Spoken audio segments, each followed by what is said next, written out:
Hi there. Thanks again for joining me. And we're reading a book today called The Story of Ferdinand by Munro Leaf. And the drawings are by Robert Lawson. Someone requested to read this. Actually, it was my little brother. He's really not my little brother. He's my big brother, but I'm bigger than him, so I call him my little brother. And we're going to learn about Ferdinand, one of my favorite books too. Ferdinand. If you've never heard this book before, it's going to be a treat. Once upon a time in Spain. Spain. There was a little bull, and his name was Ferdinand. There's Ferdinand. He's not so big. He's little. Let's see what Ferdinand. All the other little bulls he lived with would run and jump and butt their heads together. Having fun. That looks like fun. Just running around, right? But not Ferdinand. All by himself.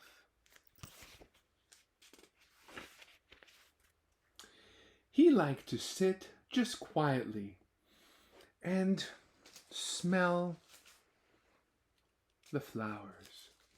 There he is, smelling the flowers.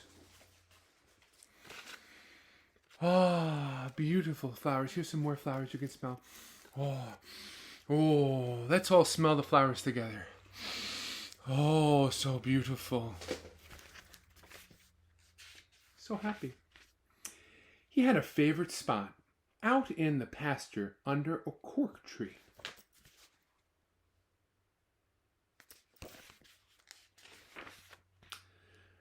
But it was his favorite tree, and he would sit in its shade all day and smell the flowers.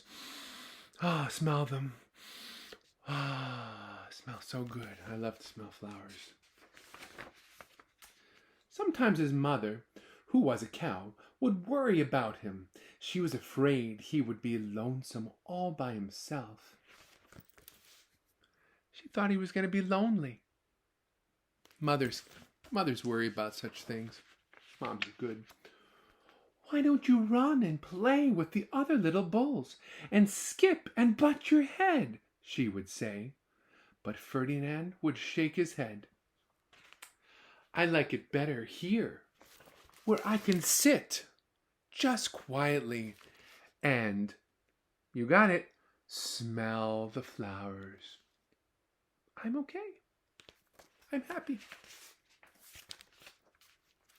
His mother saw that he was not lonesome, and because she was an understanding mother, most mothers are, even though she was a cow, she just let him sit there and be happy.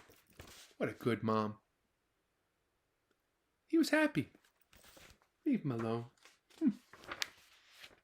As the years went by, Ferdinand grew and grew until he was a very big and strong bull. Look at him.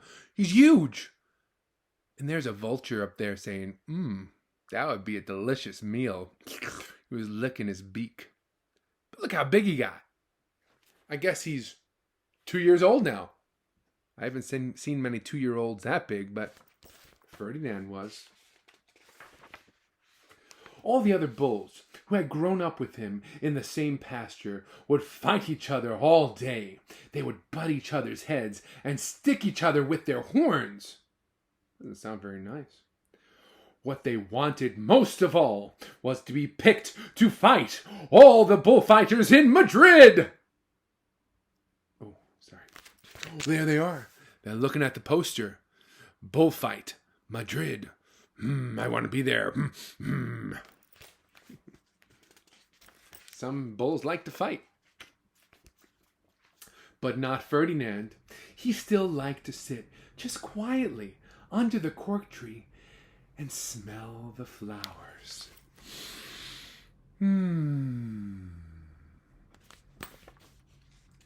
To each his own. He liked flowers.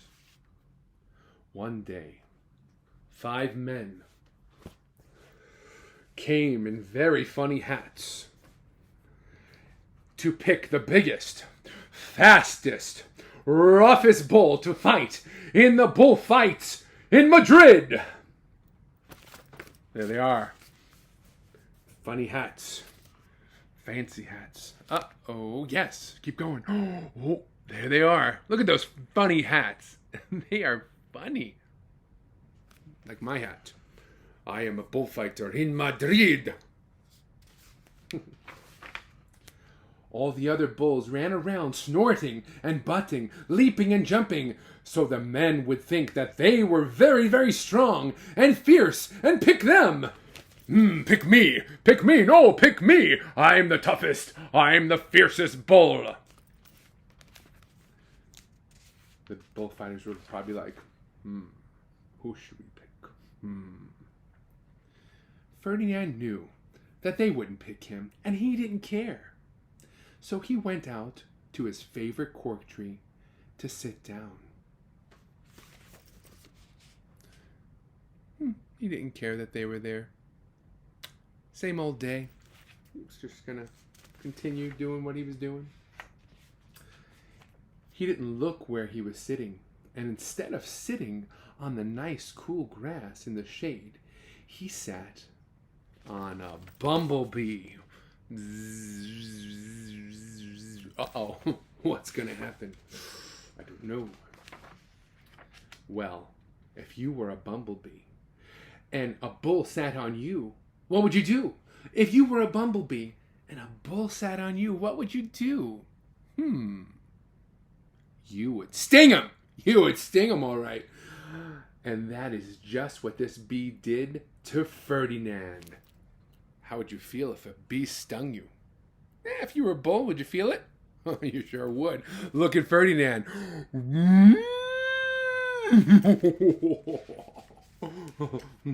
Wow, did it hurt? Ferdinand jumped with a snort. He ran around puffing and butting and pawing the ground as if he was crazy.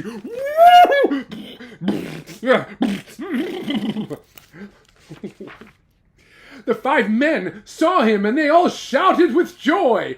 Here was the largest, fiercest bull of all, just the one for the bullfights in Madrid. Ay, ay, ay, que bueno! Oh, maravilloso!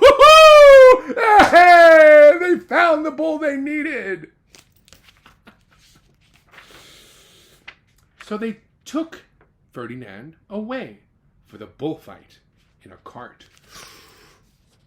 There he is, getting taken away. Going to the bullfight. It's going to happen. What a day it was! Flags were flying. Bands were playing. The streets were full of happy, happy people. And all the lovely ladies had flowers in their hair, just like this. Oh, they had flowers behind their ears. Oh, so pretty, so lovely. I'm going to take that off. They had a parade into the bull ring.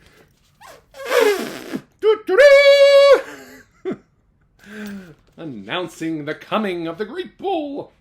First came the banderilleros with long sharp pins with ribbons on them to stick in the bull and make him mad. Oh, that's not nice. But that was their job, I guess. Next came the picadores, who rode skinny horses, and they had long spears to stick in the bull to make them madder.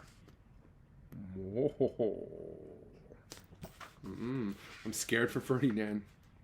Then came the matador, the proudest of all. He thought he was very handsome and bowed to the ladies. Hello, ladies. He had a red cape and a sword and was supposed to stick the bull last of all.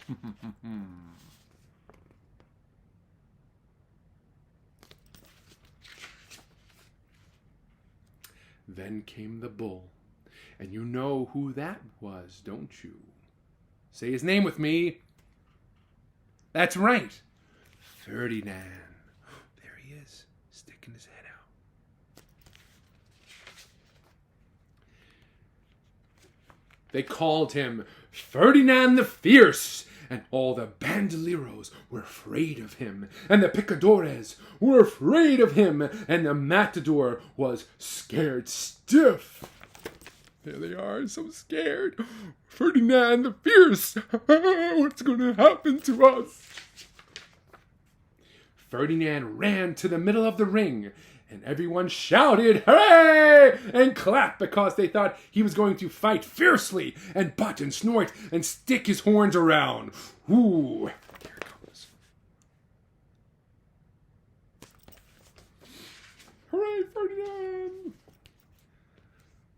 But not Ferdinand. When he got to the middle of the ring, he saw the flowers in all the lovely ladies' hair. And he just sat down quietly, and smelled. That smells so good, so sweet. Oh, just like the flowers in the field. He wouldn't fight and be fierce no matter what they did. He just sat and smelled. Smell with me.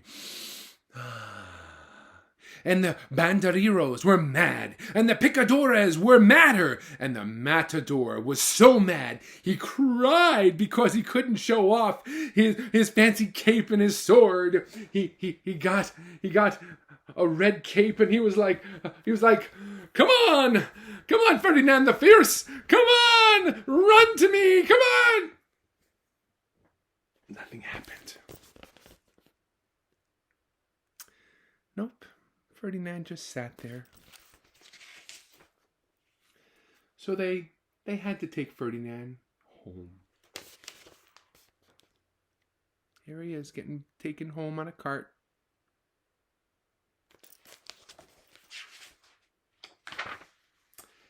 And for all I know, he is sitting there still, under his favorite cork tree, smelling the flowers, just quietly. He is very happy. Isn't that a great story? That reminds you, the end. That reminds us all to just take time and smell the flowers, be ourselves, enjoy life, and do your thing. Thank you so much for joining me to read Ferdinand the Bull, the story of Ferdinand, and please, if you have any books you'd like to have read, or if you would like to tell me anything about this, just talk to your parents, and they know what my email is, and I'd be happy to hear from you. Well, you have a great day, and thanks again for coming and joining me today. Bye-bye. Bye-bye.